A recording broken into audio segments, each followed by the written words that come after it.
ဆုပ်ဆုပ်ပြက်ပြက်တချင်းဆိုနေတာတော့ပတ်စံထုတ်လိုက်ဆုချခံရတဲ့အောင်ရင်လေးပရိသတ်ကြီးရဲ့မင်္ဂလိတိုင်းသဲဆွဲမင်းသားလေးကတော့အရင်ထက်ကိုပိုပြီးနာမည်ကြီးနေခဲ့ပါတယ်။အရင်အရွယ်သူတွေကြိုက်ရပေမဲ့အခုကျတက်ရွယ်မရွေးကိုစိတ်ဝင်စားခြင်းခံနေရတာပါ။အနုပညာအလုပ်တွေမှာတူတူတိတ်တိတ်လွတ်တက်ပြီးပေါ်ပင်မနေပဲလွတ်စရာရှိတဲ့အလုပ်ကိုအေးအေးဆေးဆေးလုပ်နေတဲ့မင်းသားဟာအောင်ရင်လေးတယောက်ပဲရှိပါတယ်နော်။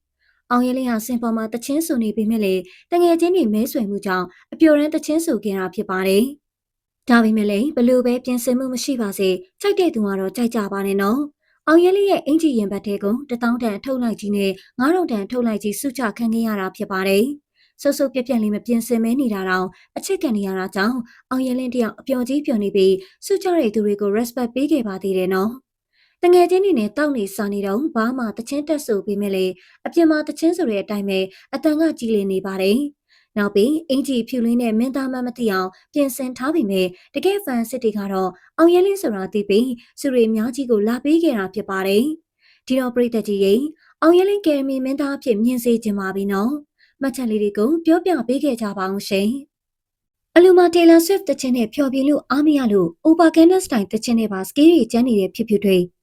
ပရိသတ်ကြီးရေဖြူဖြူတွေးကတော့ဘာသာပေါင်းစုံတချင်းတွေကိုတီးဆိုနိုင်တဲ့ဆွဲဆောင်ရပါရမီရှင်ဖြစ်နေပါတယ်။သူလဲချင်းကေကိုလိုမျိုးပါရမီ2နဲ့မွေးဖွားလာတဲ့သူဖြစ်မှာပါနော်။ဟိုတလောကလည်း Blackpink Taylor Swift နဲ့ဂျပန်တချင်းတွေကိုတီးဆိုခဲ့ပြီးအခုလဲ Over Gangnam Style တချင်းကိုတီးဆိုက Scary ကျန်းပြနေခဲ့သူဖြစ်ပါတယ်။ Gangnam Style တချင်းကိုတလုံးမှမလွဲပဲဆိုနိုင်ပြီးအလူပွဲမှာဘာသာပေါင်းစုံတချင်းဆိုပြီးရှယ်ပလန်နဲ့ကဲပြနေတာဖြူဖြူတွေးပြင်ဘယ်သူမှမရှိတော့ပါဘူးနော်။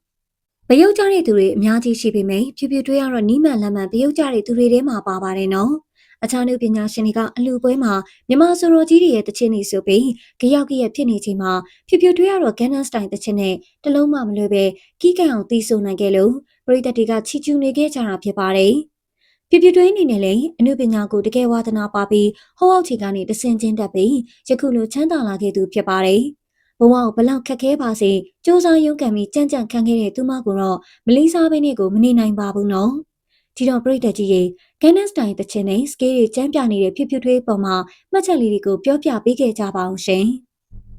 အခုလိုပေါ်စားမှုကြောင့်နှစ်ပတ်ဆက်တိုက်သတင်းပေါက်ကြားလာတဲ့ဓမ္မစင်ကအစီအစဉ်ပရိသတ်တွေကြားမှာရေပန်းစားအောင်မြင်နေတဲ့ဓမ္မစင်ကမြန်မာအစီအစဉ်ကြီးကလက်တလုံးမှာတော့ပေါ်စားမှုတွေကြောင့်ဝေဖန်မှုတွေနဲ့ပြင်းပြင်းထန်ထန်ရင်ဆိုင်နေရပါတယ်။အဓိကပြဿနာကတော့အစီအစဉ်မထုတ်လွှင့်ခင်မှာတင်မျက်နှာဖုံးရှင်တွေကဘသူဆိုတာကြိုတင်ပေါက်ကြားနေတာပါ။ပြီးခဲ့တဲ့အပတ်ကရွှေသမင်းမျက်နှာဖုံးရှင်မင်းသမီးအိမ်မြတ်သူကိုယ်တိုင် post တင်မှားတာကြောင့်အပြေကျိုးထွက်သွားခဲ့တယ်လို့အခုတစ်ပတ်မှာလည်း Cherry Band မျက်နှာဖုံးရှင်ကလက်မျက်ဖြိုသိမ်းဖြစ်တယ်ဆိုတော့ဘူးပေါ်တယ်လို့ထပ်မံပြီးတော့ပေါ်သွားခဲ့ပြန်ပါတယ်။အစောပိုင်းက Cherry Band ကိုရုံးရီလင်မို့လို့ထင်ကြီးပေးခဲ့တာပါ။ဒါပေမဲ့အခုလိုအဖြေကိုကြိုသိလိုက်ရတဲ့အတွက်ပရိသတ်တွေရဲ့ခံမှန်းရတဲ့အရာသာကတော့လုံးဝပြတ်သွားပါပြီ။ဓမ္မစင်ကအစီအစဉ်ရဲ့အသက်ကဘယ်သူမှမသိအောင်တေချာစနစ်တကျလှည့်ဝက်ထားပြီးတော့ရင်ကုန်စိတ်လှုပ်ရှားစွာနဲ့ကြည့်ရှုရတာပါ။အခုလိုနှစ်ဖက်ဆက်တိုင်းသတင်းပေါက်ကြားမှုတွေကြောင့်ကြည့်ရှုသူပရိသတ်တွေကအတော်လေးကိုစိတ်ညစ်ပြီးတော့ဒေါသထွက်နေကြပါတယ်။ဒါပေမဲ့ဒီတစ်ခါသတင်းပေါက်ကြားရတဲ့အဓိကအကြောင်းရင်းကတော့ကာယကံရှင်နမျက်ဖြိုသိမ်းကြောင့်မဟုတ်ပဲ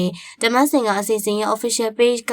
hack ခံလိုက်ရတာဖြစ်တယ်လို့သတင်းအတိအကျထွက်ပေါ်လာပါတယ်။အစီအစဉ်တာဝန်ရှိသူတွေအနေနဲ့လာမယ့်အပတ်ဒီမှာဒီထက်ပိုပြီးတော့လုံခြုံရေးနဲ့လျှို့ဝှက်ချက်ထိန်းသိမ်းမှုအပိုင်းကိုတေချာဂရုစိုက်ဖို့လိုအပ်နေပြီဖြစ်ကြောင်းတင်ဆက်ပေးလိုက်ရပါတယ်ရှင်။